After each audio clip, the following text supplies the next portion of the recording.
Lecture du livre du prophète Jérémie, chapitre 26, versets 11 à 16 et 24.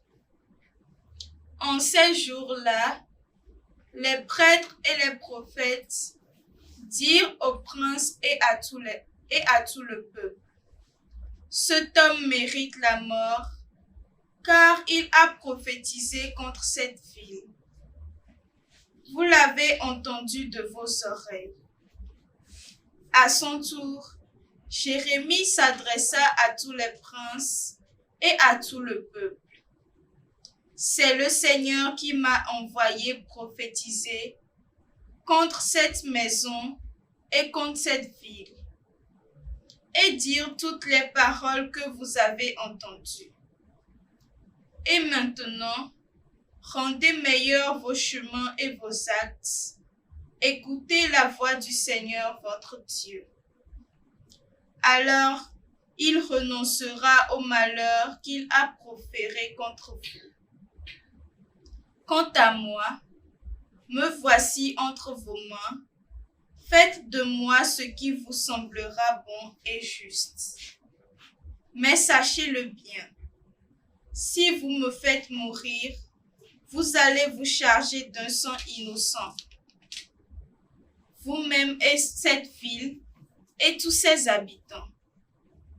Car c'est vraiment le Seigneur qui m'a envoyé vers vous, proclamer toutes ces paroles pour que vous les entendiez. Alors, les princes et tout le peuple dirent aux prêtres et aux prophètes: cet homme ne mérite pas la mort, car c'est au nom du Seigneur notre Dieu qu'il nous a parlé. Comme la protection d'Aïkam, fils de Shaphan, était acquise à Jérémie, il échappa aux mains de ceux qui voulaient le faire mourir. Parole du Seigneur. Nous rendons grâce à Dieu.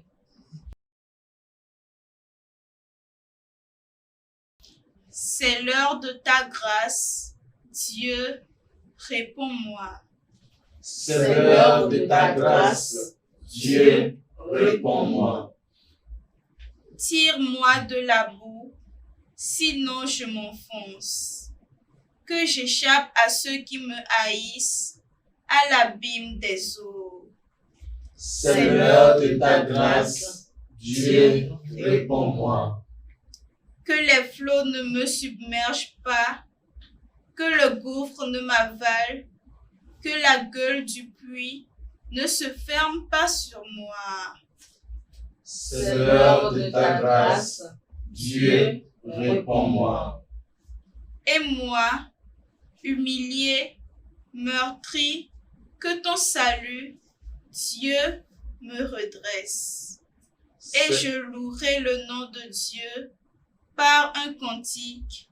Je vais le magnifier, lui rendre grâce. C'est l'heure de ta grâce, Dieu, réponds-moi. Les pauvres l'ont vu, ils sont en fête. Vie et joie à vous qui cherchez Dieu. Car le Seigneur écoute les humbles, il n'oublie pas les siens emprisonnés. C'est l'heure de ta grâce, Dieu, réponds-moi.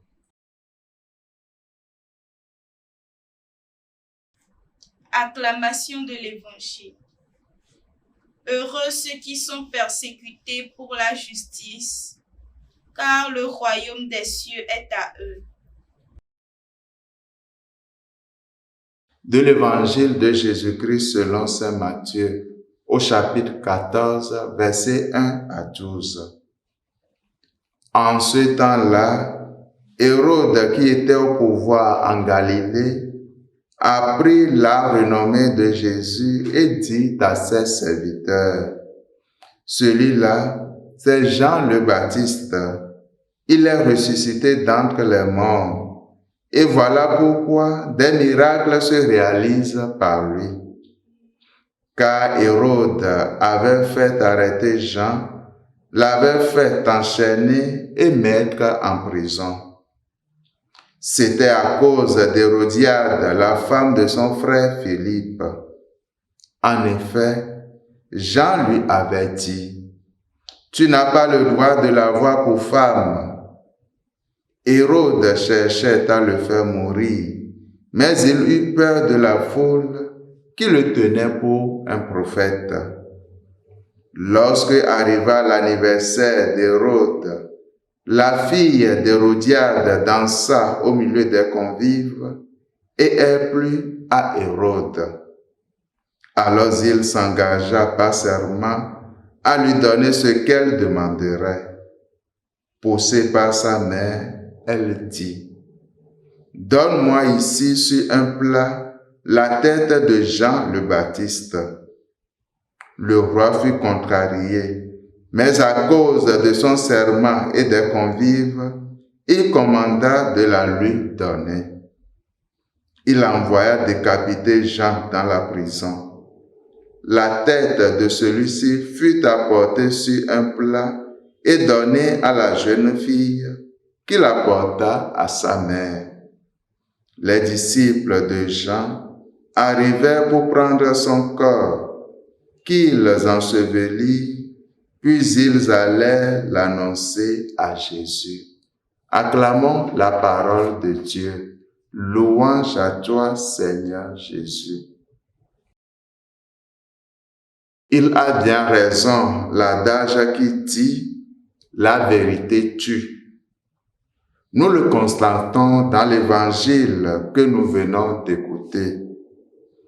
Pour avoir révélé la vérité sur la situation combien déplorable d'Hérode, qui a osé retirer la femme de son frère Philippe et l'a épousée, Jean-Baptiste meurt décapité. Oui, comme quoi la vérité dérange. Et dans ce monde où tout se joue dans les ténèbres, gare à celui qui parle. L'intérêt est sacré et il ne faut lui opposer aucune barrière de lumière ou de vérité. Où on se tait et l'on vit, où l'on parle et l'on meurt. Oui, la vérité tue. Et pourtant, frères et sœurs, Dieu nous invite à toujours dire la vérité, à toujours dénoncer le mal, à toujours dénoncer le péché. Souvenons-nous des paroles de notre Seigneur. Qui veut sauver sa vie la perdra. Qui veut perdre sa vie à cause de moi la sauvera. Prions donc pour que le Dieu Tout-Puissant nous en donne la force et que la Vierge Marie intercède pour nous. Amen. Et que Dieu Tout-Puissant vous bénisse et vous garde, lui qui est Père et Fils et Saint-Esprit. Amen.